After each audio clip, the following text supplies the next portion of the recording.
Igor Mameshin. Hi.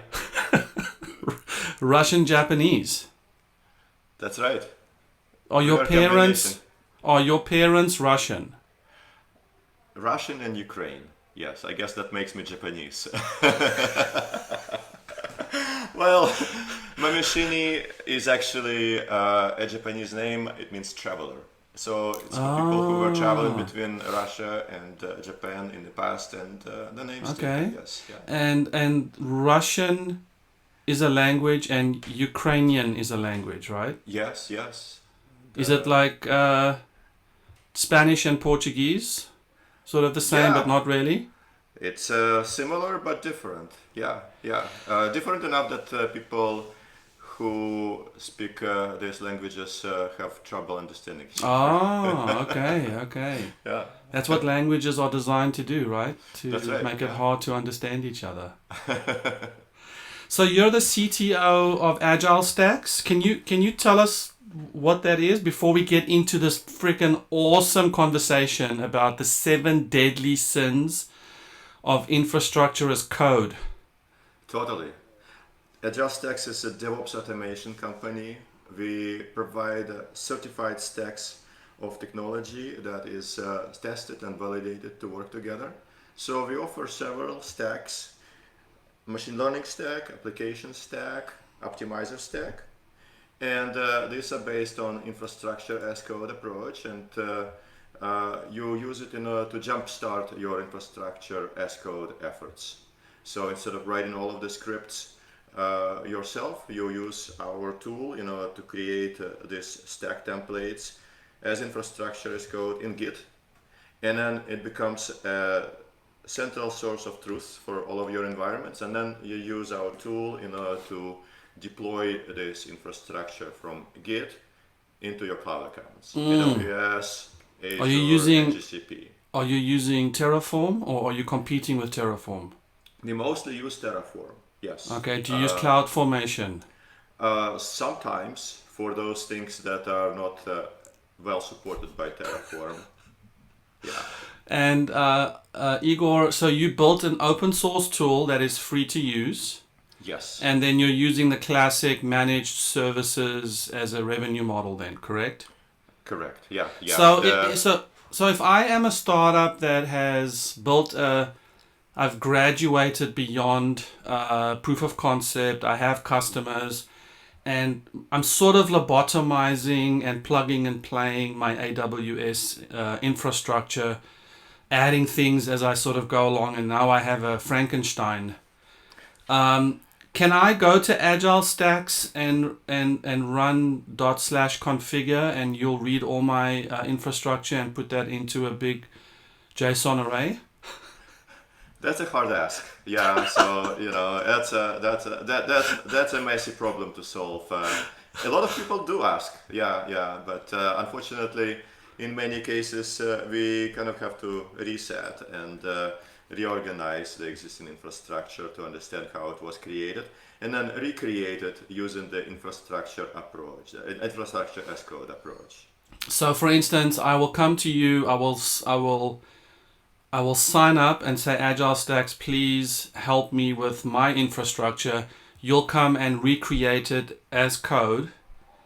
And then from there on, you offer, I guess, maintenance or alert support plans and things like that. Absolutely, absolutely. Some of the offerings are completely, entirely open source and free. And then we have paid plans that include support, 24/7 support by Slack and email, so that you can look at us as your DevOps as a service kind of company. You don't love have it. to hire all of DevOps engineers. You can support your infrastructure with some of our engineers who are there to help with all this. I love it. So, do you have support teams 24/7, you said? Yes, yes. I love We it. have them in Europe, in the US. We used to have them in India as well, but right now we actually don't have a team in India. But we have a partner who is pretty much ready to help us to scale. Okay, In Europe and- and US, we are actually covering all the time zones quite reliably. And what about South Africans? Oh yeah, that would be covered too by the European time zone. Yeah, yeah. No, I'm trying to create jobs in South Uh-huh. Africa. Yeah. Well, as we grow, we're probably gonna. You see, we can hire people from Igor's the anywhere. nicest Yeah. guy in the world, everyone. Igor is the nicest guy.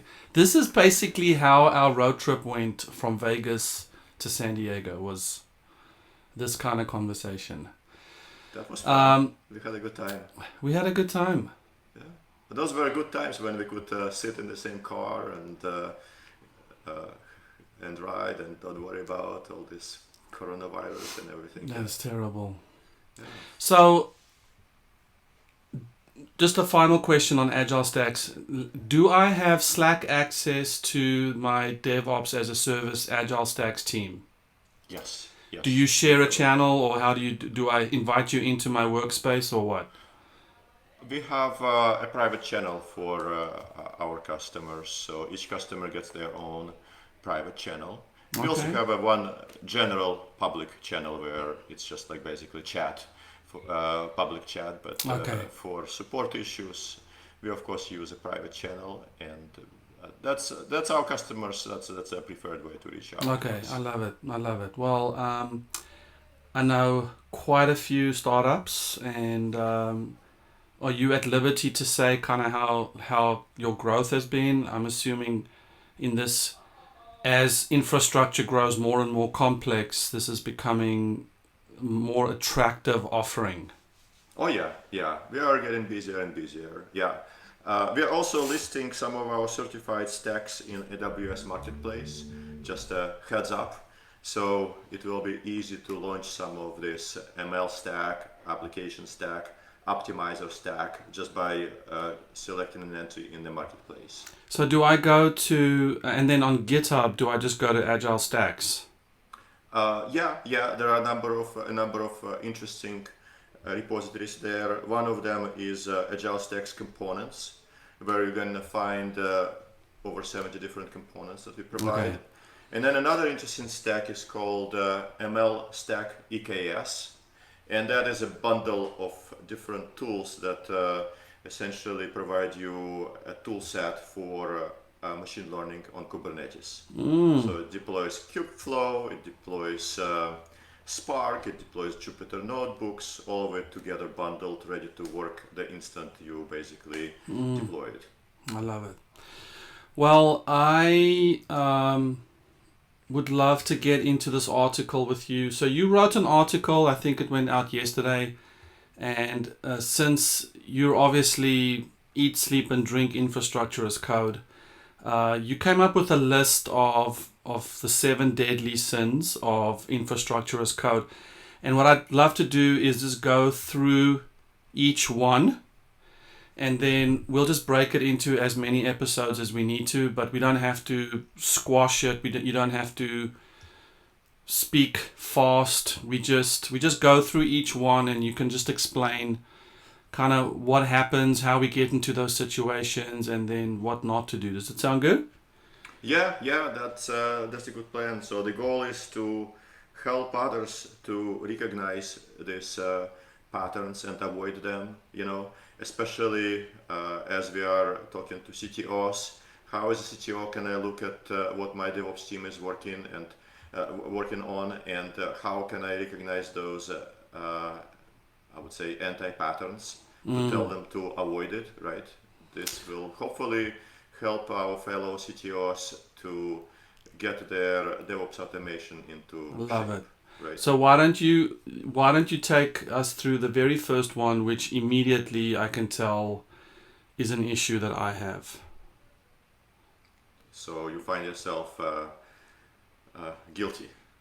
Yeah, I'm well, guilty as charged. that's not just you and security shortcuts. We are talking about number one sin potentially is security shortcuts. Is that proper security takes time to implement, and oftentimes in the rush to push our products to market, we take shortcuts. And as you write infrastructure as code, you will oftentimes also initially take those shortcuts.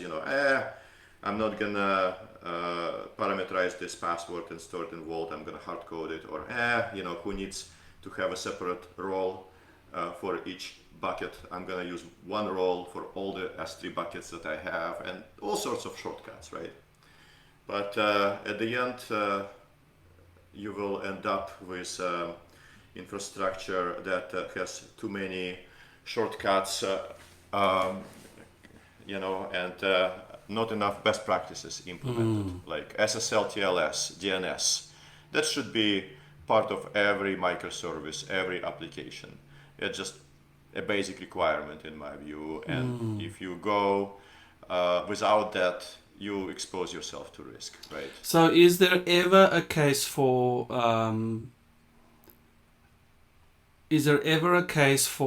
open permissions in order to deploy, not open permissions in order to empower developers to get work done? Is there ever a case for that, or should you just never, ever, ever do that? Well, developers will develop in their development environments, right? But what you do in your stage and production environments is a totally different thing. So yeah, I can't emphasize that. I don't think that this is an option. If you are not implementing some of the basic security practices in your AWS accounts, you essentially are risking those accounts to be hijacked. People will start mining Bitcoin there or start stealing your data and everything. It's hard to come up with applications that are completely insensitive to security, right? Yeah, and so my fear, especially in remote teams, is that if you limit, for instance, only one person has access to the Bastion server that accesses the private network, and that person's fast asleep, and the devs are stuck because they don't have the keys, and so now everything kind of degrades to, oh, we're waiting on so and so, we're waiting on so and so. But you're saying that should just be codified and fixed through permissions, and as opposed to sort of sharing keys. Yeah, well, that's the beauty of infrastructure as code, right? Is that you standardize, you automate, you rely on your deployment pipeline to push code into different environments, and you shouldn't really depend on a single person to do some kind of manual action in order to allow part of work to happen. Right? And maybe that is the red flag, which is, if I'm waiting on someone, then I haven't done this part. I have security shortcuts. Yeah. Okay. What's the second one, Igor? So the second one is not implementing end-to-end automation. This is actually what we just discussed. In fact, development teams sometimes cherry pick. I'm gonna automate this, but I'm not gonna automate that because that part is just too hard, and I will just do it manually. But at the end, you are just creating a weak link in this process. Every time there is a human involved, I'm sorry to say, but that oftentimes ends up to be the weak link. Somebody you have to wait on, and somebody who can potentially make a mistake, right? Because if you do things manually, you do them differently every time. Okay. And think about times when we have this headline stories is that airline reservation systems are down and nobody can board their plane, and they are not able to fix the system for 24 hours due to failed upgrade.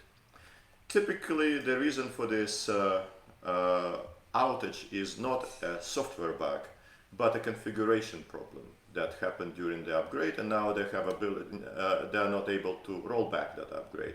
Just tells me that they have a manual link in that process where somebody just made a mistake, and now they are stuck with undoing that error. Now that end-to-end automation includes just the CI/CD pipeline, the infrastructure as code, like having end-to-end automation. Yeah. I should be able to push a button and deploy my entire environment, my dev, tests, production environment, and then I should push a button and deploy my entire application, including all Okay, the microservices and I got it. databases. Ideally, that's the goal. I mean, it's definitely an achievable goal, Yeah, yeah. and every time you have some manual links in this process, that's a potential for error. I'm not saying that humans are completely out of the loop. You can still include a human to review things during deployment, to make sure that automation is working as appropriate. A human might, in fact, approve a particular deployment, give it a green light, so to speak. I'm not saying that humans should not be part of this process, but we should not rely on human actions for the critical tasks in any of this deployment chain, because that becomes a weak link. It works, but it doesn't always work, and Got that's it. a problem, right? And when it doesn't work, it's really bad because you Yeah. can't get hold of so and so. Okay, so number one was taking shortcuts with security setup and permissions. Number two is to not implement end-to-end automation where we take out some critical people out of the critical path. What is number three, Igor Mameshin? Number three is insufficient automated testing. So you see, infrastructure as code is essentially code, and we should treat it as software code. And we should apply all the traditional software development best practices to infrastructure as code as well. That means that we should version it, we should write automated tests, we should run these tests every time there is a change and we need to deploy changes to environments. And we should also test for edge use cases. I don't have to convince you that you have to write unit tests in your regular software to test for some error condition, right? But at this time, still a lot of people are not testing for some edge conditions in their infrastructure as code, and that is again potential for error, unpredictable error, And so if you do these things right, you should try to automate testing of your infrastructure as code and test for edge use cases, not just for happy path, which is easy, but test for the edge use cases as well. So edge use case, for instance, installing a certificate but not actually having generated, or the generation of the certificate fails, for instance. That's a good example. Yeah. Now, so let's take something like Terraform, for instance. I can't even visualize what a test script looks like. Is it a specific scripting language for Terraform, or do you just write it in code somehow? We use a number of various testing tools, including our own Hub CLI combined with make files and shell scripts to run Terraform, and then to run verification that certain endpoints are deployed. Those URLs that are supposed to give you a response, give you the right response. And we are in fact running these tests daily in all three cloud providers, AWS, Azure, and GCP, to make sure that our stack templates continue to work. And when somebody makes a change, commits it to Git, and it causes errors, we can catch that situation quite fast, without waiting for this change to be deployed to production. Okay. Yeah. Great. So that was 1, 2, and 3. Now we're going to move, I think number 4 is ignoring cost optimization best practices. Cost optimization best practices. Yeah. So that's another thing, is that again, in the rush to deliver, to push the product to our end users, sometimes we ignore some of the cost optimization best practices, and there are many of them, right? from using spot instances to properly right sizing your servers or Kubernetes pods, to looking at your network traffic, etc. Right? Typically, it boils down to auto scaling, right sizing, looking at your bottlenecks. And yes, it takes a little bit of extra time to implement this cost optimization best practices, but you will end up spending more if you don't, because it's one-time effort that you do, maybe spend another week of development time, but you might be saving then thousands of dollars every month, and you don't have to do anything. You just keep saving money automatically just because you have those cost optimization practices built in.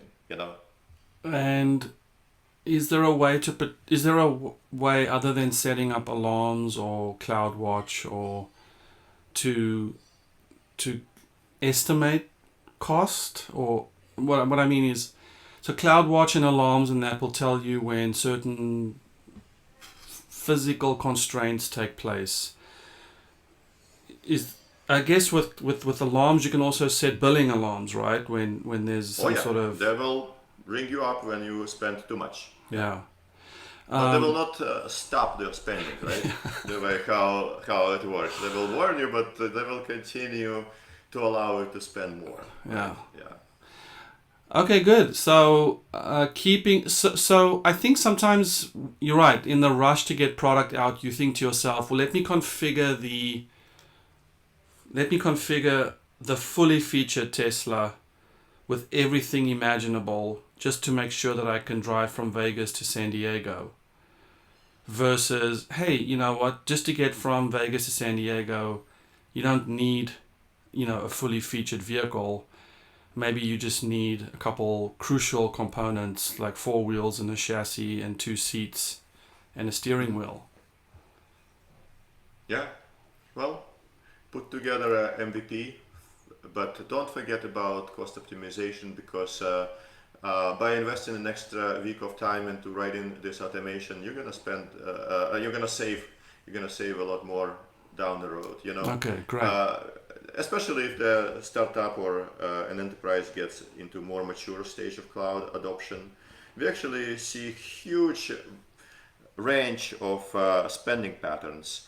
We see some companies spending 1,000 per month, and some companies are spending 100,000 per month in the cloud, doing approximately the same things.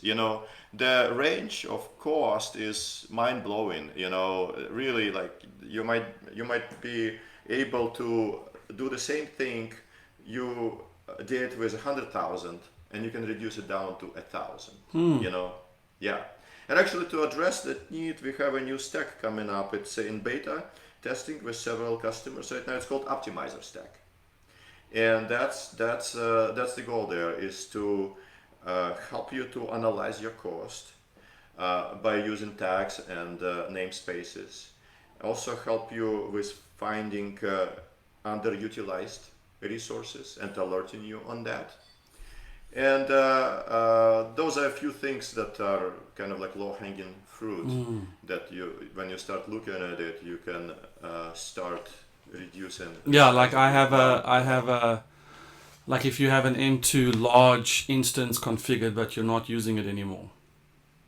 Something like that. Yeah, it's running in the cloud, and you are paying for this instance, but nobody's using it. Yeah. Someone said to me also that one of the big no-nos of infrastructure is not to tag your resources. And now you just mentioned that the optimizer stack uses tagging. Yeah, it helps you to tag your resources. We have a just so that you can group them and you can just see across, just like the traditional tagging, right? Yeah, it helps you to understand what is running and why am I paying for it, and whether this amount of spend is aligned with the business benefit, right? Because it's a very interesting question to ask oftentimes at the leadership level. What part of my cloud bill is spent on each part of my business, so that I understand, whether it's actually aligned with the profit that is coming from each part of this business. And Interesting. So that's kind of where you can annotate the different business functions, like QA created this instance, and then you can start rolling up those expenses and costs according to tags. Right. Either by department or by product or by project, by microservice. Different companies use different taxonomies, but oftentimes it's just by application. I want to understand out of this massive cloud bill that sometimes can be like hundreds of thousands of lines. Actually, how do I allocate this cost to different apps? Okay, Sometimes I you love will that. be surprised. Sometimes you'll be surprised is that this little app that you didn't even know exists somehow is consuming one half of your cloud bill. Sounds unfair, right? Yeah. Great. So let's move on to the fifth sin. Number 5 sin is creating cloud junk. And that means that you create a lot of orphan resources that over time just sit in your cloud account, and they're sitting there, you're paying for them, and nobody's using them. Often it happens just because DevOps engineers take shortcuts and they don't write code that reliably deletes resources when certain infrastructure gets undeployed. And so if you do a lot of iterations, deploy and deploy, deploy and deploy, you end up things with are not properly deleted, and they're just sitting there, and Amazon is not going to delete them for you. You're responsible to delete them yourself, Do you think that if I'm logging into the console to do anything, I'm already not doing it right? It's a red flag. It's okay to log in to the console to view things. There's nothing wrong with that, the more you create through the console, the more manual work you have. We are talking about it. It's like manual steps, those are to avoid, yeah. Okay, well that sounds good. I feel guilty every time I log into the console and I'm creating things and I'm thinking, how am I going to remember that I did this? Great. So let's talk about the sixth one, hard coding parameter values. Yeah, that's another one that is because we are limited on time, we will just put certain value into our script. Like, for example, let's hard code the password and the name of the database. Or let's hard code the name of the cloud region. Those are just examples, but it results in scripts that are difficult to use, to create multiple environments, and just creates a lot of security risk and environment-specific errors, right? Every time you apply this script to a different environment, you are not often sure if it's going to work due to wrong parameters.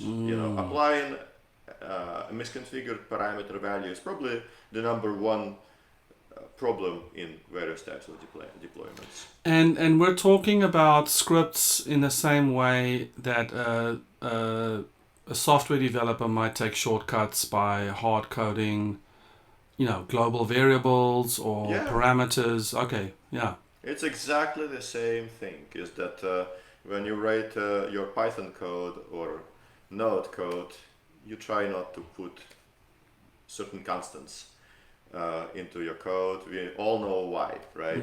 Same thing in infrastructure code. Constants, especially important constants like names of the databases or, for goodness sake, passwords should not be instance IDs. Correct. Yeah. So that makes me just sort of, when I think of a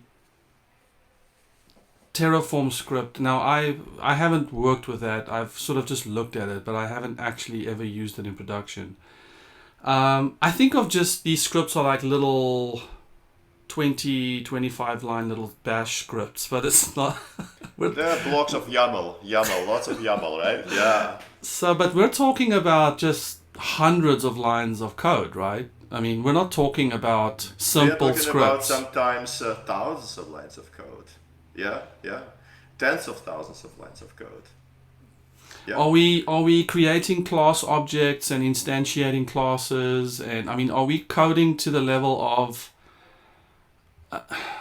Are we creating objects? I mean, there are no objects there. That's the problem. Is that the programming constructs are not as advanced as I would like them to be. Infrastructure as code is fairly primitive, and so the technology around it evolves, and our effort at AgileStacks is in that direction, in fact, to improve automation for DevOps automation. We in fact apply several code generation approaches where we use reusable templates to automatically produce YAML so that you don't have to create it by hand. There are other tools like Customize. It's another DevOps tool that helps you to take certain Kubernetes manifests and produce a version of them customized to a particular environment. So the goal there is to reduce this manual effort of creating the scripts or putting the parameters in there. So our technology allows you to actually create a grouping of different scripts with parameters where you can pass output of one component as an input to another component, and you can share state between them and everything. So what we do, we actually are working in the direction of improving this, so it becomes easier to parameterize things and easier to modularize things, because it's still not as advanced as you would hope. If you're familiar with Python, Java, Go, it's a lot better, of course. now is the constraint what's the constraint? Why can't I use the AWS Go package and codify instances and create method functions, and why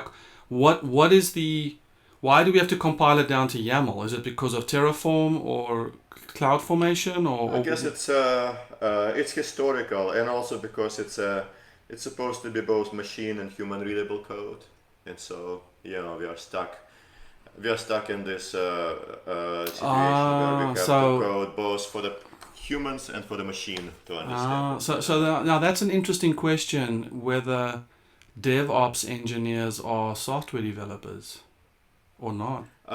They are. I'm fairly convinced that they are. Can you be a good YAML? Can you be a great YAML scripter without knowing at all how to code? Probably not.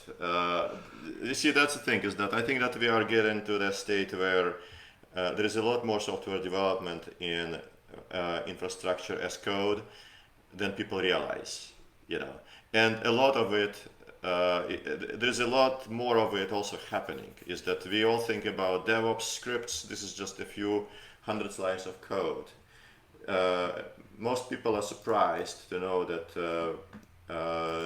they have thousands of lines of this code, and I'm not talking about duplication of scripts, that we're going to talk about it later, but I'm just talking about properly written modular code. There's just a lot to cover. We are creating entire data centers, entire environments with this code. We are deploying applications, we are testing them, we are promoting them. There's just a lot to cover. And so there is a need to make it more automated, and I'm sure that over time it will improve. We are still early days, right? If you think about it, cloud came to life about 10 years ago. That's when the entire concept of programmable infrastructure, APIs to create your everything in a data center just came to life. But it caught up pretty quickly, right? Because developers loved that fact that they don't have to talk into anybody, wait for anybody. They can just write some code and it will create all the required infrastructure for them. With infrastructure as code, can you also fire up a service if a service dies for whatever reason? Yeah, self-healing. Self-healing. Yeah, absolutely. Yeah. It's usually part of any well-designed infrastructure as code to make it resilient from failure. And there are many different approaches. Of course, Kubernetes simplifies a lot of these things because the container orchestrator is designed to address those challenges. Is that you are running with a plan for failure, But similar with most other technologies is that Amazon recommends you to write it like this. They tell you that we do not guarantee that zone level resources are going to be always available to you. You should not program for a zone level resources. At the very minimum, you should program to the region level of resources. Well, let's take up the seventh deadly sin. And the seventh one is the monolithic scripts. So what happens is that sometimes, again, in the rush to push our product out, DevOps engineers will just create a single big script that just deploys everything. And that's typically not easy to maintain moving forward. So it's a red flag. If you see this, that's a red flag, because what happens when this script needs to be adapted to another environment or another use case? Oftentimes they will just create a copy of it and just override a few hard-coded values, and there they have another massive script, and it will continue, and quite fast it will get out of hand. It will create this very difficult to maintain ball of mud, so to speak. Yeah, so what I'm hearing you say is the negligence that exists in a world where one or two DevOps people point and click their way through setting everything up. They're the only people who know anything and they are the ones that you have to constantly go to when something is broken. That negligence can also exist in the infrastructure as code world through monolithic scripts. Only one developer knows what's going on. It sounds like the scripts, I think you said was YAML or transpiled down to YAML, which I don't. It's not a natural language for me to read. It's a little hard for me to track with how YAML scripts work. But you're saying that even in that environment, you can have negligence and hard-coded values, monolithic scripts. You can just have bad coding in that environment as well. Absolutely. It's absolutely. very depressing, Igor. Thank you. Well, there is always that next mountain. You get on the mountain, have you done hiking before, right? You get on the mountain, you think you're on top of the world, and then you see there is just another mountain right there, right? Where is this all going? I mean, you're obviously on the cutting edge of this by building, because you're building this another abstraction layer, which is the stacks. You're pre-building a bunch of stacks that are multi-cloud, multi-service, and helps people get going, I guess, in various domains. Do you have a sense of where this is all going? Do you have a sense of where this is all headed? Well, it's how we got here, right? It's just the maturity stage where we are. We're happy that we can program infrastructure and write software that controls it. And now we discover that we can do it better. And the appetite comes sometimes after you start your meal, right? So now you just want to do it better and better. And we learned that in order to write your infrastructure as code, you in fact need to apply software development best practices and cloud best practices and need to codify them, and it takes a lot of effort. Well, our mission at AgileStacks is to reduce the amount of that effort by providing reusable stack templates that you can use in order to speed up your process of developing this code. So you can go from typical like 6 months it takes you to write it to literally a week, and then you can customize it as needed. What I'm saying is that you don't have to start from scratch, because starting from scratch is just doing the same work over and over again. In software development, we use libraries, right? We would not program a particular tree traversal algorithm every time from scratch or something, you know, hash function. We use libraries. Why do we do it in DevOps? We can start building those libraries too, so that we can be more efficient, right? So that's what we are trying to do. I love that, Igor. I have a new respect with helping a company. I have a brand new respect for how complicated things have become, and therefore companies like yours feels like a savior to, you know, the CTO's drive to want to know everything in order to feel valuable.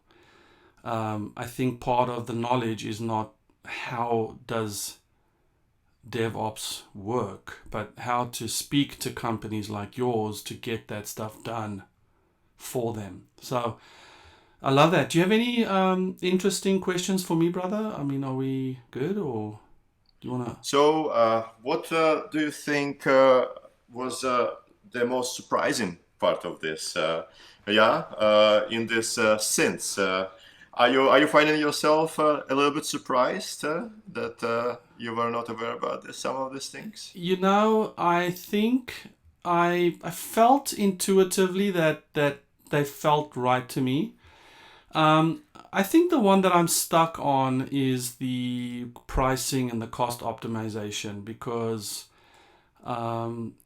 you know, setting up your DevOps is one thing, but to realize that every little click and every little thing that you're deploying has a dollar value attached to it that is extremely hard to extrapolate what it's going to cost in the end, and isn't, you know, it's really daunting, and It is so true. I don't like It that. is so true. Yeah, it's an interesting thought, is that we put a lot of power in the hands of developers, right? Every decision they make can change how expensive this infrastructure will be to run moving forward. And this can result in thousands of dollars per month cost, or tens of thousands of dollars per month. I think I saw that. I think I saw that with Elastic Cache. The Memcache and Redis caching is just unbelievably expensive. And that's just in my limited knowledge. We used the Redis cache once, and I couldn't believe how expensive it was. So I think, to answer your question as far as the most surprising, I do love sin number 3, which is the insufficient automated testing.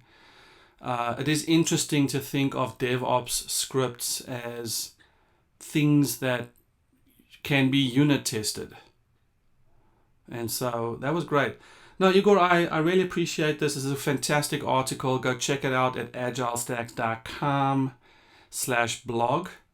And Igor Mameshin, the CTO of AgileStacks in Carlsbad, California. Yes, pleasure speaking with you, Etienne. Okay, brother. Thank you for this opportunity to share more information about this blog. Yeah. Thank you, brother. Talk to you soon. Cheers.